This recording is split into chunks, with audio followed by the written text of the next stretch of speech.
Xolasa biz legendalarimizni terib qo'ydik mana. Talabgorlar uchun spesial mana ikkita mashinamiz. Qarshi bir boshdan ketaveramiz, xudo xolasa.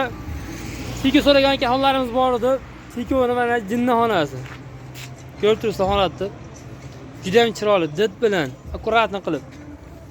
Sagadiskalar qarang, yarashtirishini. 97-yil. Qo'lni navarot qo'yilgan tikomiz. Bu navarotga nima deyapti?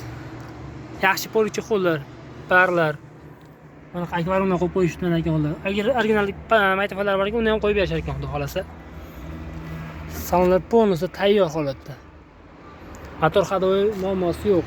Bundan tashqari sizlarga Magicar pultlar qo'yib qo'ygan.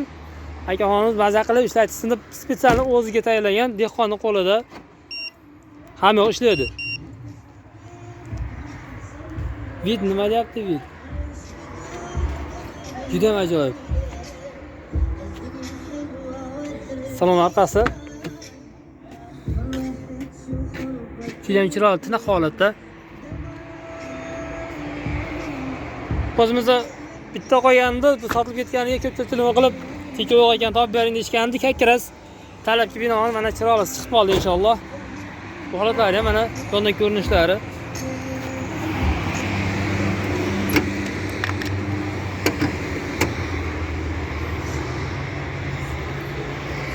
Xatolarni yengil kiska qilib qo'yiladi. Shu bilan tiniqda tekamiz. Hatto ustidan ko'rdilar, polni shimkasi qo'yilgan. Yurishlarni ko'rdik, meni juda ham ajoyib yurish. Umuman muammosi yo'q. Menga odam maza qiladi.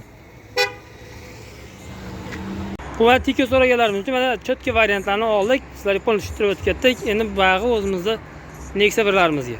Qora bamperdagi juda ham chiroyli holatda. 99-yil. Lekin faqat sotiladi. Eng qizig'i ikki ham varianti bor. Variantga chiqarib beriladi. 5-6 oygacha bexijolat variant qilib ishlashi mumkin. Bunda ham original maytfon kolonkalar, muzikalar, gumburgum qilib qiziqmaganlarga maza qilib eshitiraveradi. Atak salonlar juda chiroyli holatda.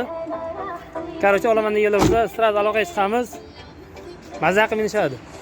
Holatlari juda ham chiroyli holatda. Ko'rib turibsizlar. Qarochi kimga qiziq bo'lsa, sira aloqaga chiqamiz. Telefonnamiz, xudo xolasa. Bundan tashqari hamma xizmatlarimiz o'zimizda bor. Tashkillar turishini qaraylar, bomba yoraman deyapti-yu.